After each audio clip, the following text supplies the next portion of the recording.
let me think. It was funny when you mentioned that Blockstream and Bitcoin Core didn't sign the NYA agreement. It's funny because it's a false choice. It's a presupposition. There is no human that is authorized to sign anything on behalf of Bitcoin Core at all. It's a distributed organization. It's just like Anonymous at 4chan. It is. The guy that runs the Slack is not the guy that runs the website, is not the guy that runs the wiki, is not the guy that runs the fucking chat, is not the guy that runs, okay, the Reddit and... They are and they aren't. Anyway, but that aside, they're not. But we can just say Blockstream didn't sign the new. Okay, well, let's not just gloss over the point. What human do you think is authorized to sign on behalf of Bitcoin Core? You'll find that you're incapable of answering. No, I'm not incapable of answering. Like what? All right, what's his name? Bitcoin. It's this annoying thing where when it's useful to them, it's an organization, and when it's not, they're nobody and everybody else. Okay, well, we'll name 4 people that work for Bitcoin Core. Who owns the bitcoincore.org domain name? A human owns that, or a company owns that, right? Mm-hmm. Like there are these actual, like, real pieces of property associated with Bitcoin Core that somebody owns, and I don't care if they want to be like we're everybody and nobody. Like there are clear people. I mean, you look at basically. You're losing this point, right? I don't think, but it doesn't matter. It matters because you said that XYZ entity did not sign a thing. And you said that they couldn't have signed it. But it would be literally impossible for anyone to have signed it. Great. Okay. Furthermore, if someone could have fucking signed it, it would break Bitcoin. If you can have a single fucking party sign an agreement on behalf for a large portion of the ecosystem, that's worse than minor centralization. That's worse than 51% attacks, because it's so easy to forget what this game is really about, okay? What Bitcoin is really about is not block timing, is not block sizes, is not cryptography. It's the alphabet boys. When the alphabet boys don't like what you're doing, they kick your fucking door down and they take all your shit and they put you the fuck in jail. Ask eGold Guy. eGold Guy got fucked up. And what did he have? He had a digital currency that allowed people to transact over the internet. And that motherfucker was this close to going to jail for 20, 40 years. Now, why has Bitcoin not had its fucking door kicked in? Because there ain't nobody that you could name or that they could name that's actually in control of a large enough part to fucking matter. So if you go and you kick someone's door down and you shoot their dog and you drop a fucking flashbang on their infant and do all these wonderful things guys with guns sometimes do, guess what? That part that they polluted gets routed around using the consensus of all the parties that didn't get fucked up. So not only can't you identify a person that could have signed, but if you could, this whole fucking experiment would be over and that fucker would be in jail. It's that easy. So the game is censorship resistance. If you have a cryptocurrency that is not censorship resistant, you're getting the fuck shut down. Just a matter of time. Everyone forgets that shit because they've been chill. I don't know why they've been so chill. Sure. I mean, I think that part of that censorship resistance, right, comes from the fact that there are all of these parties that are participants in Bitcoin, but they're not necessarily part of Bitcoin Core, right? So, for example, Coinbase is a large participant of Bitcoin, and whatever these. There's no reason to mush them together, right? So Andreas Antonopoulos has a really good position on this. He's separated the different segments of the population. There are the wallet providers. There are the software developers. There's people that are important, like Adam Back, who doesn't even code shit, but works on logic and theory and algorithms that then coders will go and implement, right? There's people that have YouTube channels like me, people that are, I guess you're doing outreach now or something. You're becoming more public. we're influencers, right? We're force multipliers, basically. We find a good idea and then we multiply it out into the wild. We've got the users, and they're not just normal users. There's users that care about anonymity and users that don't give a fuck, and they're totally different. Then we've got speculators, and then we've got diehard give a fuck about libertarianism. And each one of these parties has a different set of things they care about, and that balance, that checks and balances, is the same thing we have in law enforcement, where we have a prosecutor and a defender fighting. It's the same thing we have in AI, where we have a picture identifier and a not picture identifier, adversarial. Adversarial relationships create power and strength and censorship resistance.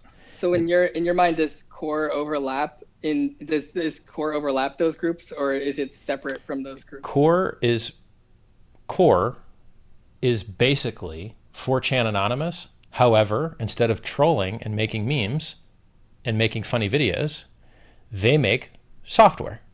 It's basically just like any other open source project, except instead of calling themselves Fedora or whatever other flavor of Linux you want, their flavor of Linux is Bitcoin, and they upgrade Bitcoin D, and that's what they do, and it gets better all the time, and they make commits every day, and it gets faster and stronger and more reliable constantly. So do they overlap with those groups you described, or very little? Are they extremely little? So they're extremely little, and that's good. That's better. Okay. That means they have less power, less control, less influence. Let me tell you how little fucking influence Blockstream Core has. Who runs their software? People are going to get mad that you said Blockstream Core. Yeah, it's because my bad. I'm on 3 hours of sleep, I might add. Yeah. I'm fucking tired. I was actually shooting a video for a low energy nuclear reaction experiment, which is being published and is getting crazy results. Very interesting. I'll probably talk about it in the next video. So, first of all, Blockstream, the company, is not even the majority of commits. The majority of commits are from another entity and other developers that are not Blockstream. Okay? That's fucking first. Second, that company was created by cypherpunks who've been hardcore, diehard, privacy-loving, digital scarcity maintaining, badass motherfuckers quoted by Satoshi in his fucking white paper. Satoshi named 2 or 3 people in his paper, and Adam Back was one of them. Okay? Adam Back popularized and made useful proof of work. Okay? He started Blockstream. Sure, but he didn't start it like every other fucking guy. Adam Back could go do an ICO right now and get rich as fuck. Every core dev could go do an ICO right now and get rich as fuck. But they don't, because they care and have cared for 20 fucking years about the mission of privacy and user control and user power, which is why they build shit like confidential transactions, which is why they do shit like not sign fucking stupid corporate asshole agreements in fucking New York. A lot of people, maybe they can't get a visa to go to New York to sign some fucking agreement. Or maybe they've got family ties that they need to fucking do. What could be more poisonous and cancerous to a fucking censorship-resistant cryptocurrency fucking cyberpunk movement than a backroom signed fucking agreement by a bunch of people who have the consensus of jack shit? Minors? These motherfuckers aren't on Twitter. These motherfuckers are not on Reddit. These motherfuckers often don't speak English. Do I want people I am incapable of communicating with, even though I'm a very talkative dude? Very talkative dude. I get out there, right? I answer the phone. I fucking put my hours in. These dudes ain't calling. I don't want no people that I can't communicate with speaking on my fucking behalf and fucking with my money. I don't want a bunch of fucking companies sucking American corporate cock fucking with my money. At all. I agree. I can agree with you. I agree with you on that. That's probably what they thought. And that's probably why they didn't sign it. Now let me say, Barry Silbert has done a shitload of good things for this community. And I don't think that he knew the can of worms and fucked upness he was opening when he tried to do what he considered to be an improvement to the protocol. The protocol could very easily, in my opinion, survive an upgrade to 2 megabytes. However, an upgrade to 2 megabytes needs to be reached at from the many into the few. If the fucking upgrade, no matter how good it is, comes from the few to the many, that is the golem the fucking thing that will kill us. That thing of doing the right thing from a central point of power destroys the whole fucking game. So you have to get your stack right. First, censorship resistance. Second, security. Third, outreach, marketing, value, adoption. Fifth, user experience. Bullshit upgrades people barely care about. Even full, dude, full blocks, price shot through the roof. Blocks coming slower because we lost half the miners, price through the roof. You know what people really want? They want the fucking price to go up. They don't really give a shit if they have to wait a day to do a transaction. If Bcash took 90% of the fucking miners and you could only do one transaction a month, I bet the price would go even fucking higher, because this currency is used as digital gold. One day, maybe it'll be used as a currency in the normal sense of a currency. But right now it's not. It's surely not. So let's not fucking cut off our nose to spite our face. Let's not pretend we're something we're not. We are digital gold currently. And maybe one day tier 2 will make us cash. But right now we're digital gold. And digital gold doesn't need throughput, doesn't need to increase the shitty transactions per second from fucking 3 to 6 or 3 to 12. It still sucks shit. 12 transactions per second fucking sucks. So it's not worth taking a lot of risk to get something that only increases linearly when we need exponential increases. We need tier 2 no matter what. So I don't give a fuck if the improvements are good. You can't risk the top of your stack. Censorship resistance, security, user onboarding, value, appreciation. We need this price to go fucking up. If it doesn't have liquidity, it gets outcompeted by everything else. Currency is a liquidity war. Digital gold is a liquidity war. And the closer we get to the value of gold, like percentage-wise, the total market cap, not like the unit value, gold's fucked. Dude, gold is fucked. So fucked. You can go get more gold out of the ground. You can go buy more machines. You can go like mechanically get more out of the stuff. You can mine it out of cell phones that have been thrown in the garbage. Can't do that shit with Bitcoin, right? Bitcoin's fucking amazing unless people fuck the security model up by making central decisions instead of general decisions. So Barry Silbert, he was doing the right thing. However, in this weird case, because it's a weird game we're playing here, the right thing is the wrong thing. You can't make this protocol better from a central point. It'd be better to be locked and never changed, like fucking IPv4, right? We've had IPv6 on paper for what, 15 fucking years? And IPv4 is still working great for the vast majority of human beings.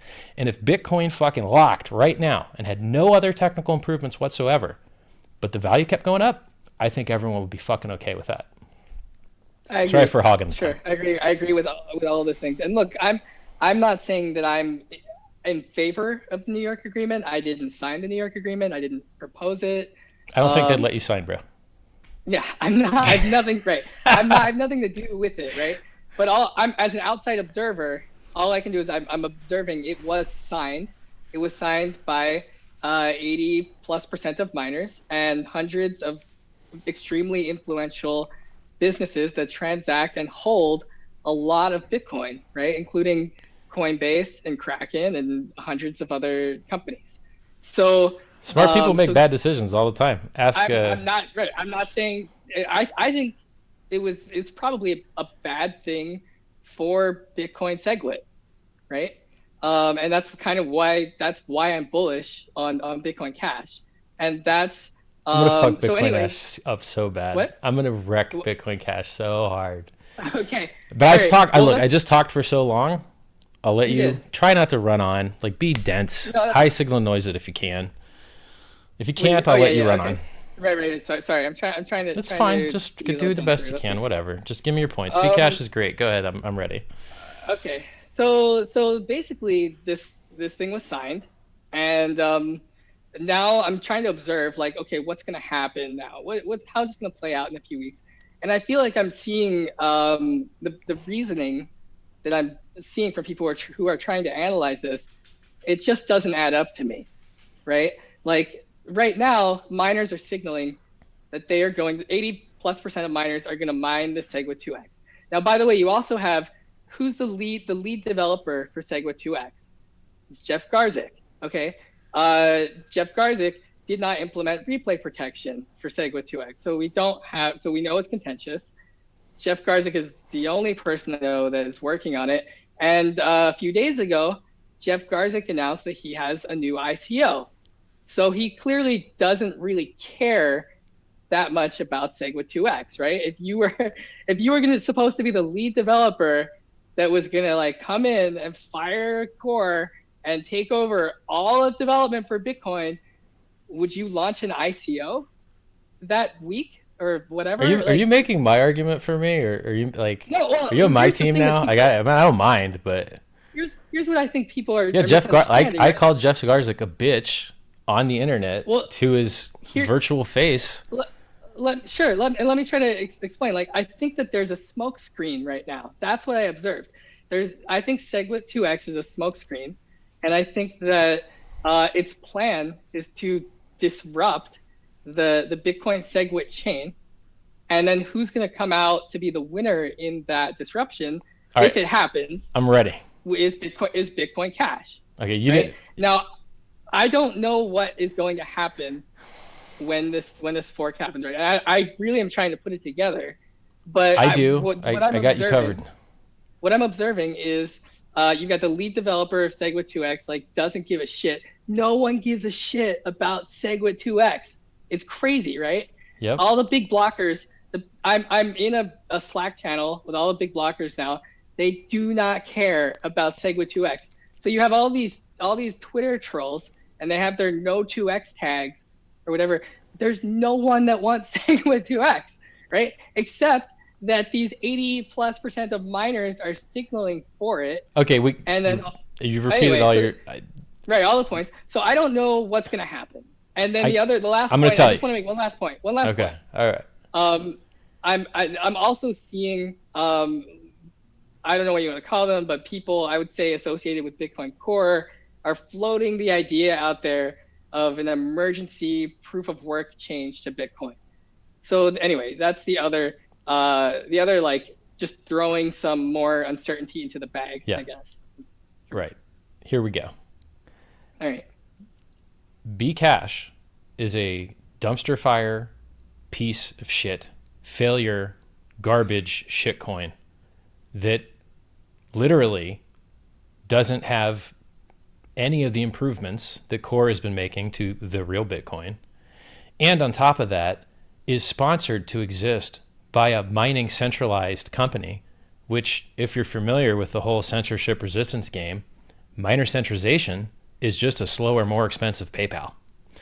So Bcash realized that they would need to be able to protect themselves from being fucked up by having minority hash power. How would they protect themselves? By having a emergency down targeting of difficulty. And what was the effect of this emergency down targeting? Inflation. Shitloads of inflation. Inflation, you say? Yes, sir. Whenever you mine a block, you get a block reward. And that block reward goes to the Chinese miners that are mining it. Yes, sir. That's right. Your cryptocurrency that you had to work hard for and perhaps pay for is being handed out at 5 to 10 times the rate designed to the fucking miners that invented, supported, helped it fucking come to existence. So when you support Bcash, you support giving hardworking men's money to Chinese miners for the privilege of fucking over the real coin and reducing its security by stealing its fucking hash rate. Isn't that a good deal? You reduce the security of the real Bitcoin that has all the fucking smart people working on it, all the adoption, all the advertising, all the fucking 9 years of hard work. You steal from those fuckers and you give the money through inflated block every minute, woohoo. Except in order to game the emergency down targeting, every once in a while we have to stop mining, let there be not enough blocks, activates their fucking down target, prints free money. Yeah, free money. Who gets it? The Chinese fucking miners. Now, which Chinese miner might this be? I just want to make one point on that. Mm-hmm. That there is going to be in Bitcoin Cash on November 13th. Mm-hmm. There is going to be a new difficulty adjustment algorithm and I think that it will solve those problems. No, not solve the problems. It will still take hash power from Bitcoin SegWit and all those things, but I think that it will solve the problems of having consistent blocks. And anyway, but up until then, they'll get the fucking original problem that they tried to avoid by having that emergency shit in the first place. No, they won't. They won't. And also, well, okay. You're trusting these guys that fucked it up so hard the first time? This is the team that you're trusting to fix it? Do you buy a lot of refurbished products? Have you ever noticed that refurbished products aren't ever as good as real products? Because the shit, when it's fixed, ain't as good as if it was designed properly the first fucking time. I wouldn't trust this team to fucking program my wristwatch. I wouldn't trust them to wind my fucking Rolex. They'd fucking try and wind it backwards and break it. They're fucking retarded, okay? They're evil. So disgusting. Fucking terrible. You haven't seen the Bitcoin Gold team then, apparently. Look, there's a lot of terrible to go around. But, I mean, it's really setting the bar pretty fucking low. I mean, look, hey, these guys might not rape kids. Oh, they might not. I don't know. It's not a fucking compliment. There's some pretty, so there's a mailing list now for Bitcoin Cash. And I think there's some pretty decent development going on. And I'm confident when they unfuck themselves and have unfucked themselves for a while, they can earn my respect. I'm not a complete cunt. If you do good work, I fucking respect good work, right? Dude, I could disagree with you on everything, but I know you're smart. I know you're an MIT graduate. I know you're fucking out there trying new shit. I respect the parts that you deserve respect for, and the parts you get wrong, I say you get wrong. Look, as soon as these guys start bringing innovation or utility or something that's not fucking evil to the table, I'm going to respect them for it.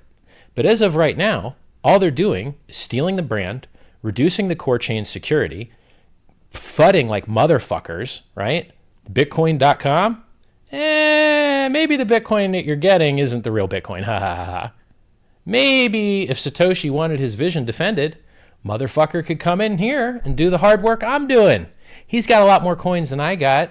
Hey, Satoshi, I'm not really making any fucking money defending your investment, asshole. Why don't you come and help defend my fucking investment?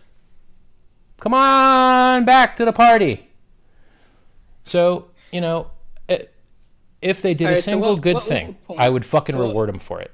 And they have the option to, but they're not. I'm trying to think. What was the point that we were on again? The point was we were talking about emergency down targeting. I said it was terrible because the inflation is stealing. Patch that, but you said I'll believe it when I see it.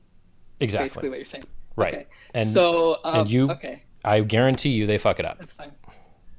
It's they don't do a lot right. They don't even use GitHub. What's wrong with GitHub? Okay. Why don't they use fucking GitHub? I'm curious. Why do they use some bullshit? I don't know.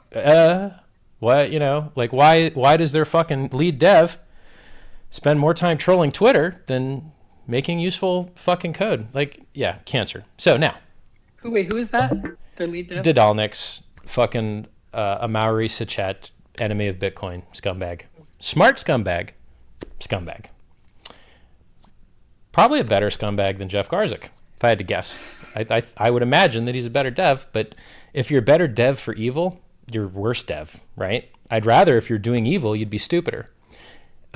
If you're doing good, I want you smart. If you're doing evil, I want you stupid. So the fact that Maori's an okay dev is worse, not better. Now let's talk about the SegWit 2x Bitcoin Cash 1-2 punch that you didn't fucking invent and you didn't find. This shit's been around forever, okay? And I was concerned when I saw the hash rate drop by half. I said, oh, fuck, maybe this 1-2 punch shit'll work.